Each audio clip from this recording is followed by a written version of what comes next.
بسم اللہ الرحمن الرحیم۔ میرے آج کے قرآنی لیکچر کا عنوان ہے اللہ کی آیات کے ساتھ جھوٹ نہ بولو۔ آزروِ قرآن ایک جھوٹ وہ ہے جو اللہ پر بولا جائے۔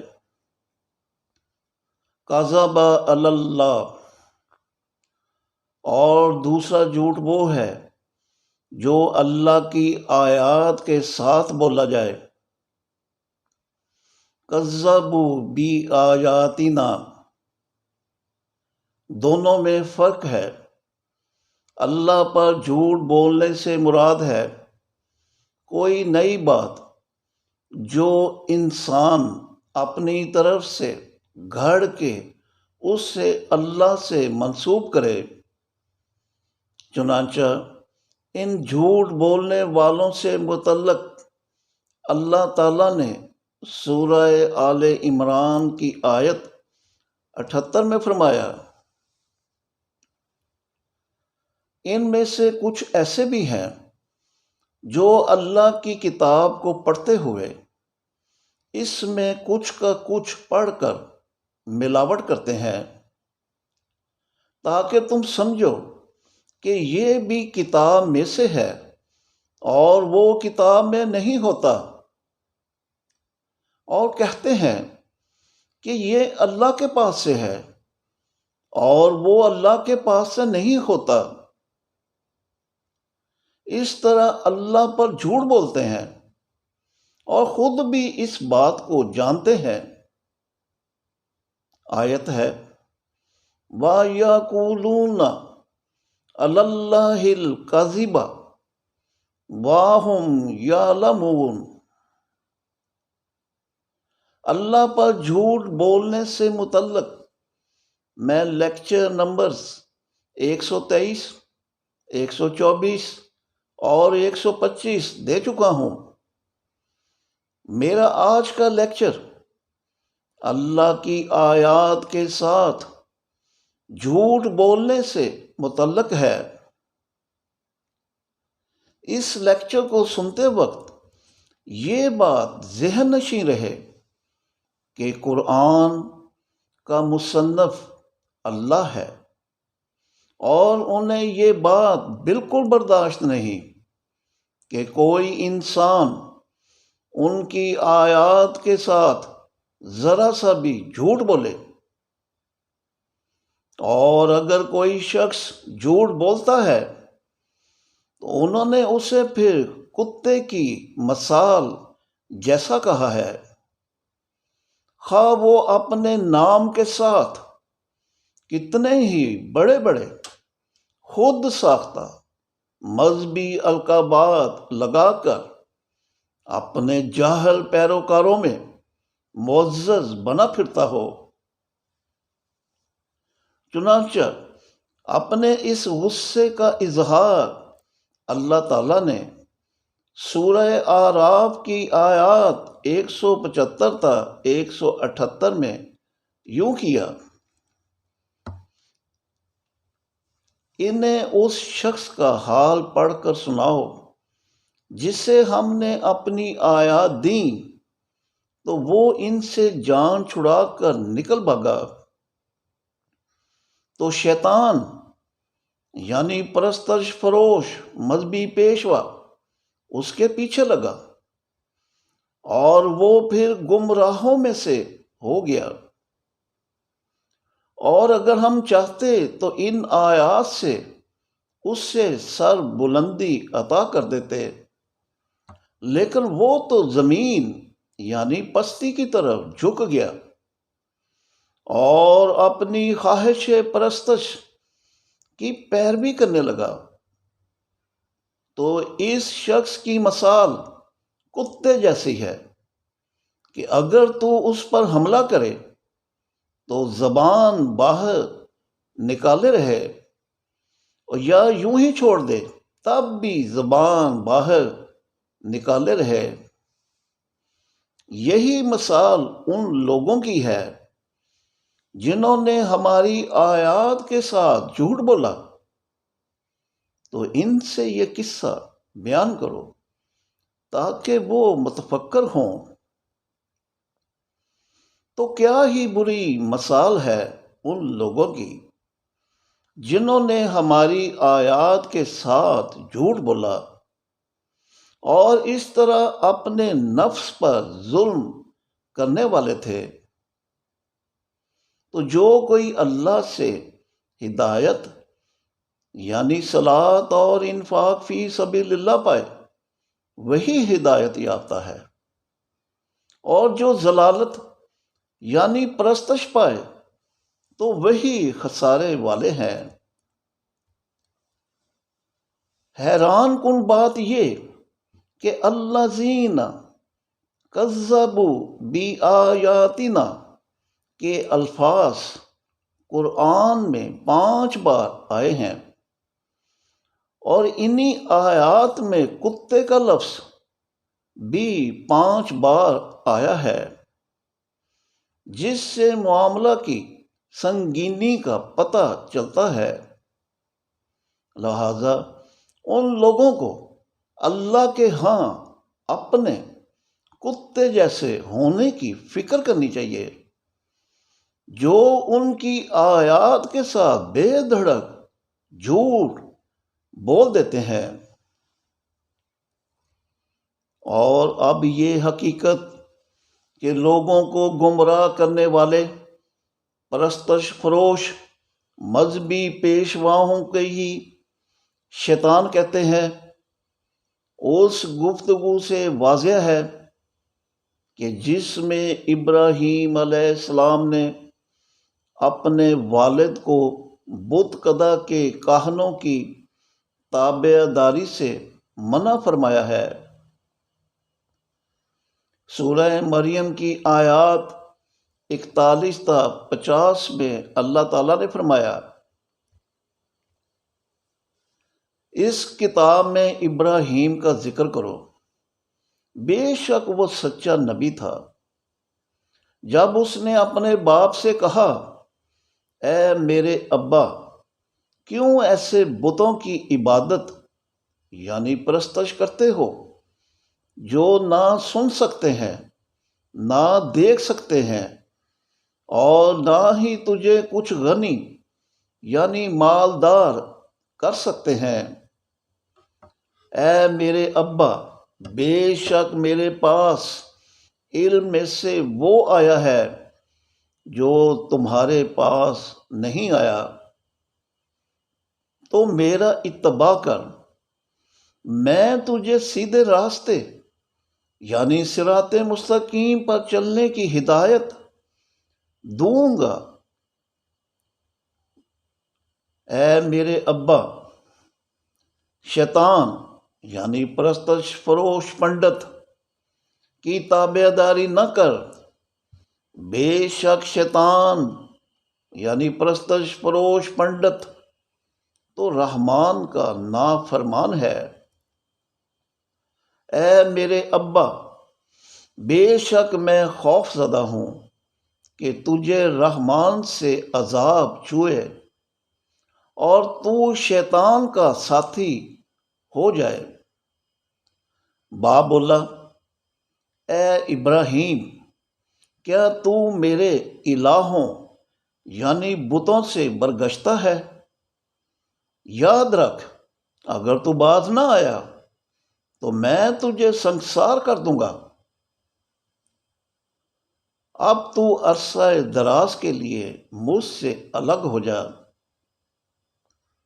ابراہیم نے کہا، اے میرے ابا، تجھ پر سلام، میں تیرے لیے اپنے رب سے بخشش مانگوں گا، بے شک وہ مجھ پر بڑا مہربان ہے۔ میں نے تمہیں چھوڑا اور ان بتوں کو بھی جنہیں تم اللہ کو چھوڑ کر پکارتے ہو۔ میں تو اپنے رب کو ہی پکارتا ہوں، امید ہے کہ اپنے رب کو پکار کر میں محروم نہ رہوں گا۔ کس سے محروم؟ نوازشات الہیہ اور متاع زیست وغیرہ سے۔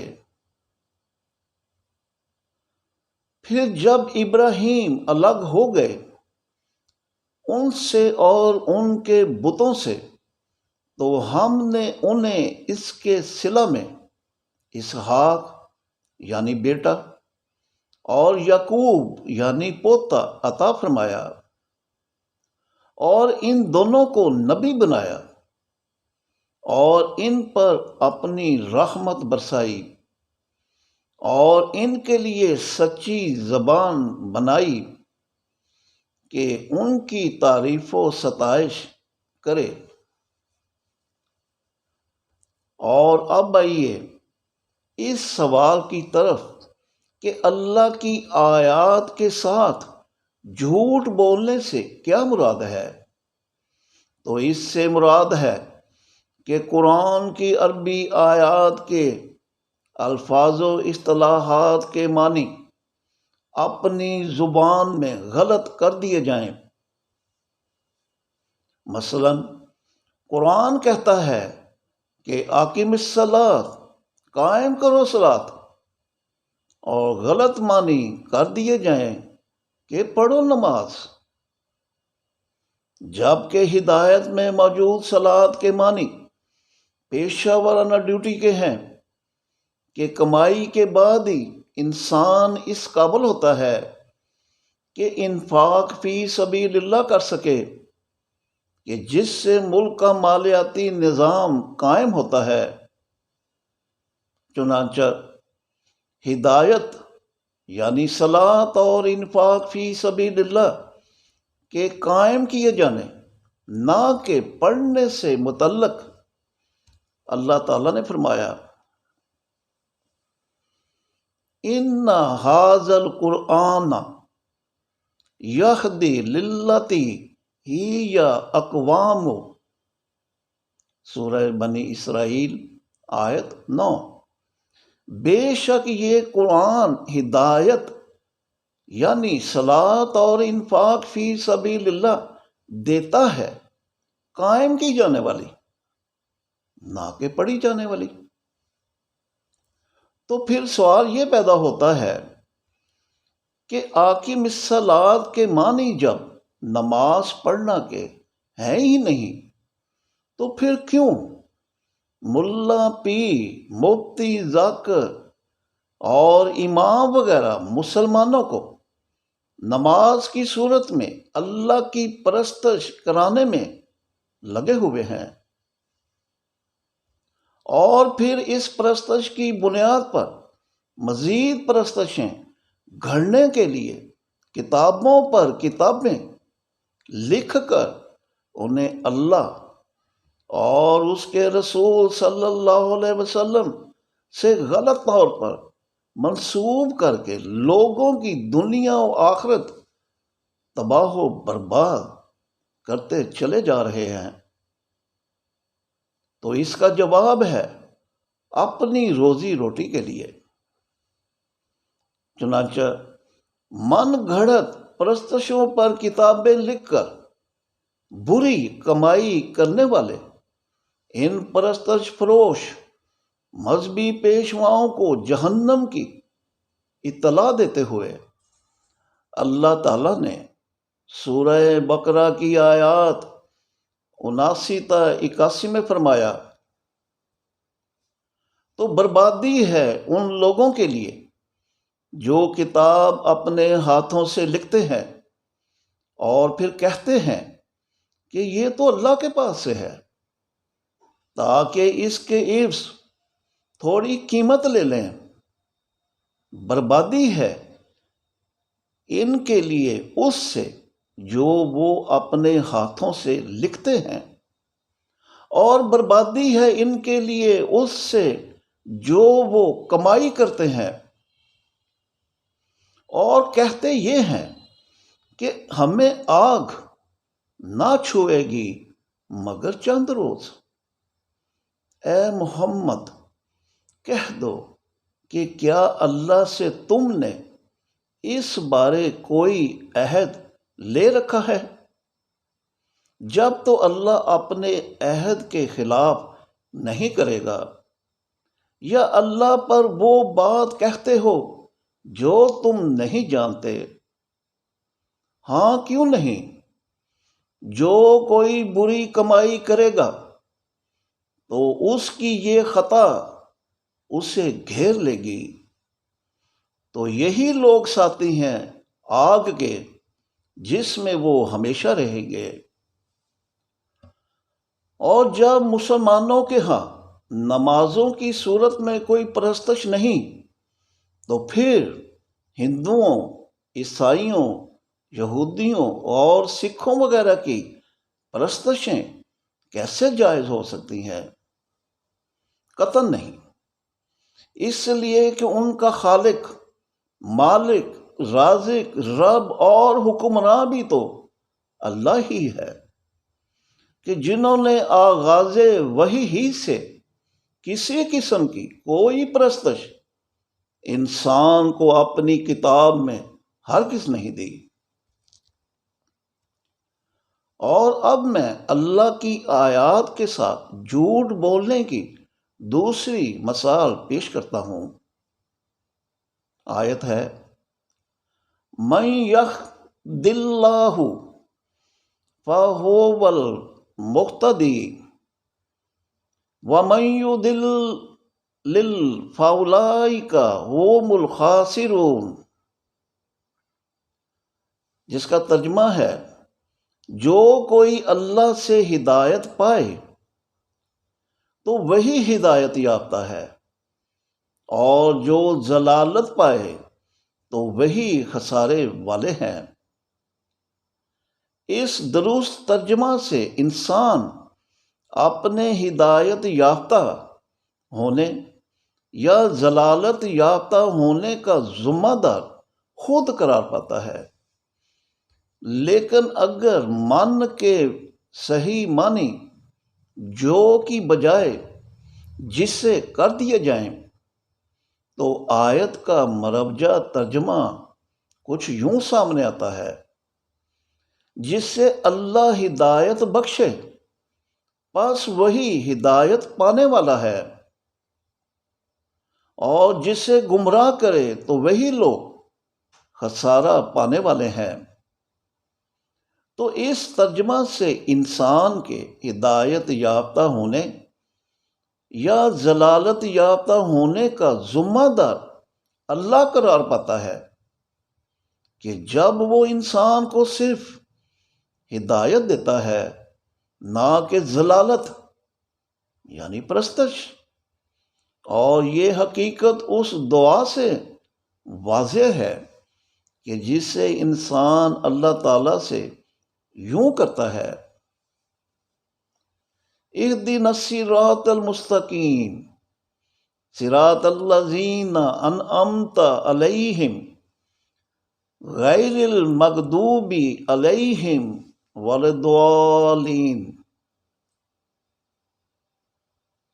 سورہ فاتحہ آیات 5 تا 7۔ دے ہمیں ہدایت صراط مستقیم کی، جو رہ ہے ان لوگوں کی جن پر تو نے اپنا انعام کیا، نہ کہ ان کی جن پر تیرا غضب ہوا، اور نہ ہی ان کی جو ضالین یعنی ضلالت یافتہ یعنی پرستش کرنے والے ہیں۔ چنانچہ اپنی آیات کے ساتھ جھوٹ گھڑنے والوں کو بے ایمان اور بے ہدایتہ قرار دیتے ہوئے اللہ تعالیٰ نے سورہ نحل کی آیات 105 تا 107 میں فرمایا، بے شک جھوٹ وہی لوگ گھڑتے ہیں جن کا اللہ کی آیات کے ساتھ ایمان نہیں ہوتا، اور یہی لوگ ہیں جو جھوٹے ہیں۔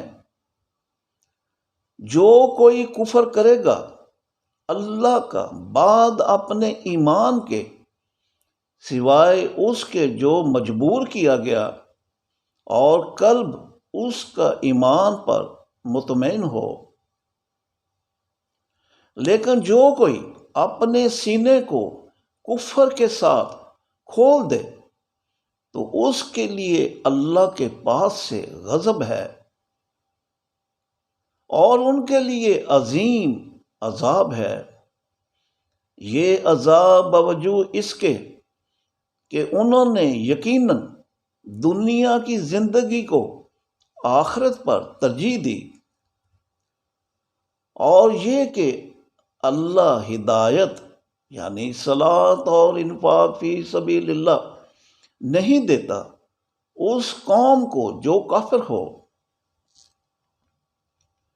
سب سے پہلے یہ قوم نوح کے لوگ تھے کہ جنہوں نے اللہ کی آیات کے ساتھ جھوٹ بولا، کہ جس کے سبب وہ پانی میں غرق کر دیے گئے۔ اس عذاب کو قرآن نے سورہ اعراف کی آیات 59 تا 64 میں یوں بیان فرمایا: بے شک ہم نے نوح کو اس کی قوم کی طرف بھیجا تو اس نے کہا، اے میری قوم، اللہ کی عبادت کرو، اس کے سوا تمہارا کوئی الہ یعنی حکمراں نہیں۔ بے شک میں تم پر عظیم دن کے عذاب سے خائف ہوں۔ اس کی قوم کے ملائی یعنی درباری بولے، بے شک ہم تمہیں کھلی گمراہی میں دیکھتے ہیں۔ نوح نے کہا، اے میری قوم، میرا ضلالت یعنی پرستش سے کچھ تعلق نہیں، میں تو علم والوں کے رب کے پاس سے رسول ہوں۔ میں تمہیں اپنے رب کی رسالت کا ابلاغ کرتا ہوں اور تمہارا خیر خواہ ہوں، اور مجھے اپنے اللہ کے پاس سے وہ معلوم ہے جو تم نہیں جانتے۔ اور کیا تمہیں اس سے تعجب ہوا کہ تمہارے پاس تمہارے رب کی طرف سے ذکر آیا ہے، تم میں سے ایک مرد کی معرفت جو تمہیں آگہی دیتا ہے کہ تم تقوی یعنی اسماء الحسنی بحد بشریت اختیار کرو تاکہ تم پر رحم ہو۔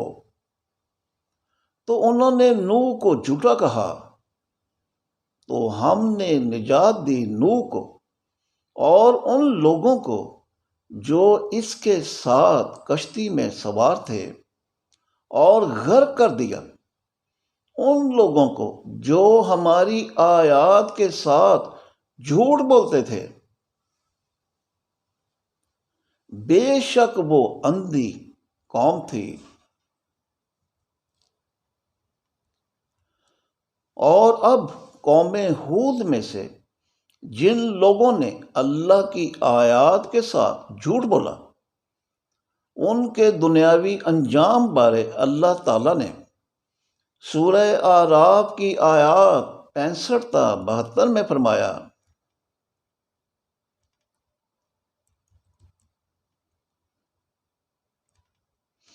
عاد کی طرف ان کے بھائی ہود کو بھیجا، جس نے کہا، اے میری قوم، اللہ کی عبادت یعنی ملازمت کرو کہ اس کے سوا تمہارا کوئی الہ یعنی حکمراں نہیں۔ تو کیا تم تقوی یعنی اسماء الحسنی بحد بشریت اختیار کرو گے؟ اس کی قوم کے کافر ملائی یعنی درباری بولے، بے شک تم تو ہمیں بے وقوف نظر آتے ہو، اور بے شک ہم تمہیں جھوٹوں میں گمان کرتے ہیں۔ ہود نے کہا، اے میری قوم، میرا بے وقوفی سے کیا تعلق؟ میں تو علم والوں کے رب کے پاس سے رسول ہوں، تمہیں اپنے رب کی رسالت کا ابلاغ کرتا ہوں اور تمہارا امانت دار خیر خواہ ہوں۔ کیا تمہیں اس سے تعجب ہوا کہ تمہارے پاس تمہارے رب کی طرف سے ذکر آیا ہے تم میں سے ایک مرد کی معرفت کہ جو تمہیں آگہی دیتا ہے۔ یاد کرو جب اس نے تمہیں قوم نوح کے بعد خلیفہ بنایا اور تمہیں خوب تنو مند کیا، تو ذکر کرو اللہ کا تاکہ تم فلاح پاؤ۔ بولے کیا تم ہمارے پاس اس لیے آئے ہو کہ ہم اللہ واحد کی عبادت یعنی ملازمت کریں اور چھوڑ دیں انہیں جن کی ہمارے باپ دادا پرستش کرتے تھے؟ تو لاؤ وہ عذاب جس کی ہمیں دھمکی دی تھی، اگر تم سچوں میں سے ہو۔ ہود بولا تو سمجھ لو تم پر تمہارے رب کے پاس سے گندگی اور غضب پڑ گیا۔ کیا مجھ سے ان ناموں کے بارے جھگڑتے ہو جو تم نے اور تمہارے باپ دادا نے رکھ لیے، کہ جن کی اللہ نے کوئی سند نازل نہیں کی؟ تو تم بھی عذاب کا انتظار کرو اور میں بھی تمہارے ساتھ منتظر ہوں۔ تو ہم نے ہود اور اس کے ساتھیوں کو اپنی رحمت سے بچا لیا اور ان کی جڑ کاٹ دی جو ہماری آیات کے ساتھ جھوٹ بولتے تھے، اور وہ مومن نہ تھے۔ اور اب اللہ کی آیات کے ساتھ یا اللہ پر جھوٹ بولنے والوں، خصوصاً پرستش فروش مذہبی خواتین کے لیے جہنم کا اعلان کرتے ہوئے خود اللہ تعالیٰ نے سورہ اعراف کی آیات 36 تا 41 میں فرمایا، اس سے بڑھ کر ظالم اور کون ہوگا جو اللہ پر یا اس کی آیات کے ساتھ جھوٹ بولے۔ ان لوگوں کو کتاب میں سے ان کا لکھا نصیب ملے گا، حتیٰ کہ ان کے پاس ہمارے رسول یعنی ملائکہ انہیں وفات دینے آ پہنچیں گے۔ وہ کہیں گے کہاں ہیں وہ جن کو تم اللہ کو چھوڑ کر پکارتے تھے؟ جواب دیں گے وہ تو ہم سے گم ہو گئے، اور اپنے نفسوں پر گواہی دیں گے کہ بے شک وہ کافر ہیں۔ چنانچہ ان کافروں سے کہا جائے گا داخل ہو جاؤ ان امتوں میں جو تم سے قبل جنوں اور انسانوں میں سے آگ میں ہیں۔ جب کبھی کوئی امت آگ میں داخل ہوگی تو اپنی بہنوں کو لعنت کرے گی، حتیٰ کہ جب سب آگ میں جمع ہو جائیں گی تو بعد میں آنے والی پہلے سے موجود بہنوں کے بارے کہیں گی، اے ہمارے رب، یہ ہیں وہ جنہوں نے ہمیں گمراہ کیا یعنی پرستش یافتہ بنایا۔ کہیں گی انہیں آگ میں سے کئی گنا عذاب دے۔ جواب ملے گا کہ ان کے لیے کئی گنا عذاب ہی ہے، لیکن تم نہیں جانتی تھیں۔ چنانچہ آگ میں موجود پہلے والی بعد میں آنے والی بہنوں سے کہیں گی اگر ہم عذاب میں مبتلا ہیں تو تم پر بھی تو یہاں ہمارے مقابل فضل نہ ہوا، بس چکھو عذاب کا مزہ باوجود اس کے کہ جو کمائی تم نے کی۔ اس سے یہ حقیقت واضح ہے کہ یہ خواتین مذہبی پیشوا تھیں کہ یہ پرستشیں بیچ کر کمائی کرتی تھیں کہ جس کے سبب آگ میں پھینک دی گئیں۔ بہرحال بے شک وہ جنہوں نے ہماری آیات کے ساتھ جھوٹ بولا اور اس طرح تکبر کیا تو ان کے لیے پہلے آسمان کے دروازے نہیں کھولے جائیں گے اور وہ جنت میں داخل نہیں ہو سکیں گے حتیٰ کہ سوئی کے ناکے میں سے اونٹ گزر جائے، اور یوں ہم جزا دیتے ہیں مجرموں کو۔ ان کا بچھونا اور اوڑھنا جہنم ہے، اور یوں ہم جزا دیتے ہیں ظالموں کو۔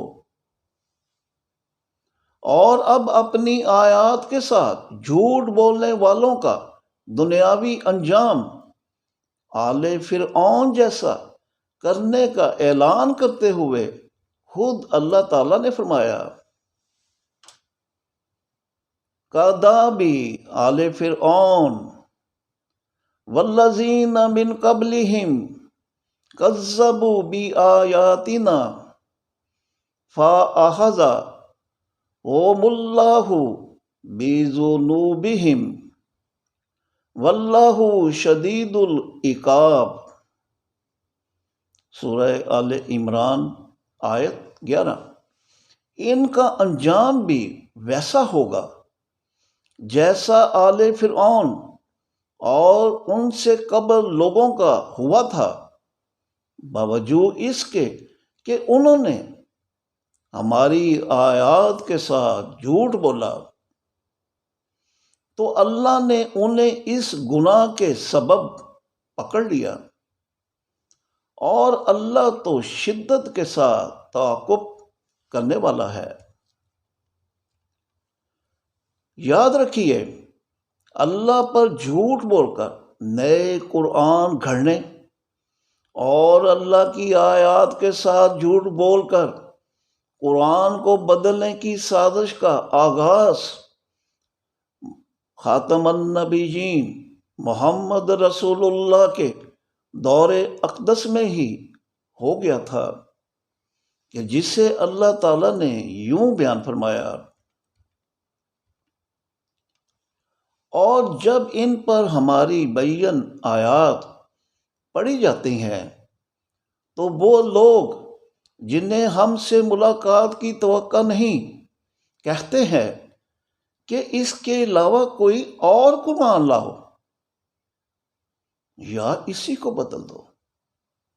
اے محمد کہہ دو کہ مجھے اس کا اختیار نہیں کہ اس کو اپنی مرضی سے بدل دوں، میں تو خود اس کا اتباع کرتا ہوں جو میری طرف وحی ہوا ہے۔ بے شک میں عظیم دن کے عذاب سے خائف ہوں کہ اگر اپنے رب کی نافرمانی کروں۔ اے محمد کہہ دو کہ اگر اللہ چاہتا تو میں تمہارے سامنے قرآن کو نہ پڑھتا، اور اس طرح تمہیں اس کا ادراک ہی نہ ہوتا۔ بے شک اس سے قبل میں نے تم میں اپنی ایک عمر گزاری ہے، تو کیوں عقل سے کام نہیں لیتے؟ جو مجھ جیسے صادق اور امین سے کہتے ہو کہ اس قرآن کو بدل دوں یا اس کی جگہ کوئی اور قرآن لے آؤں، تو اس سے بڑھ کر ظالم اور کون ہوگا جو اللہ پر جھوٹ گڑے یا اس کی آیات کے ساتھ جھوٹ بولے۔ بے شک مجرم لوگ فلاح نہیں پاتے۔ چنانچہ اللہ کی آیات کے ساتھ جھوٹ بولنے والوں کے لیے اخروی عذاب کا اعلان کرتے ہوئے اللہ تعالیٰ نے فرمایا، وہ جنہوں نے جھوٹ بولا کتاب کے ساتھ جسے ہم نے اپنے رسولوں کے ساتھ ارسال کیا، تو وہ عن قریب جان لیں گے کہ جب ان کی گردنوں میں توق ہوں گے اور پاؤں میں زنجیریں، اور گھسیٹے جائیں گے کھولتے پانی میں، اور پھر آگ میں دہکائے جائیں گے۔ ریفرنس ہے سورہ مومن آیات 70 تا 72۔ آج کا لیکچر یہیں تک، شکریہ۔